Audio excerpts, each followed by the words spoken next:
Honey అనే cinema కరుణ కుమార్ గారి దగ్గర నుంచి కాల్ వచ్చినప్పుడు ఐ వాజ్ సో ఎక్సైటెడ్. నాకు సార్తో వర్క్ చేయాలని, పలాసాకి నేను సార్ని కలిశాను. అప్పుడే నాకు వర్క్ చేయాలని ఉండింది, అప్పుడు కుదరలేదు. దాని తర్వాత కుదిరినప్పుడు ఆయన దగ్గర నుంచి కాల్ రాగానే నేను పరిగెట్టుకుంటూ ఆఫీస్కి వెళ్ళాను. కథ వినిన తర్వాత ఇలాంటి ఒక డిఫరెంట్ కాన్సెప్ట్లో నాకు ఒక రోల్ ఉంది, ఆపర్చునిటీ ఉందనగానే ఎక్సైటెడ్గా ఫీల్ అయ్యాను. అండ్ ఆ తర్వాత రవి గారు, మా ప్రొడ్యూసర్, ఇద్దరు కలిసి డెసిషన్ తీసుకొని నాకు ఈ రోల్ ఇచ్చారు. Thank you so much sir, thank you so much Karuna Kumar గారు.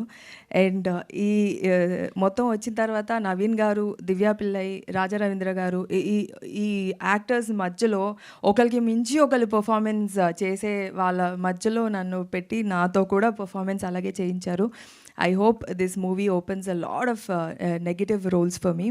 ఈ సినిమాని అంతా షూటింగ్ కంప్లీట్ అయిపోయాక మ్యూజిక్ వర్క్ కానీ and camera work is excellent sir. Music work is amazing. అది ట్రైలర్ చూస్తేనే మీకు తెలుస్తుంది. ఫుల్ సినిమా చూశానండి. చాలా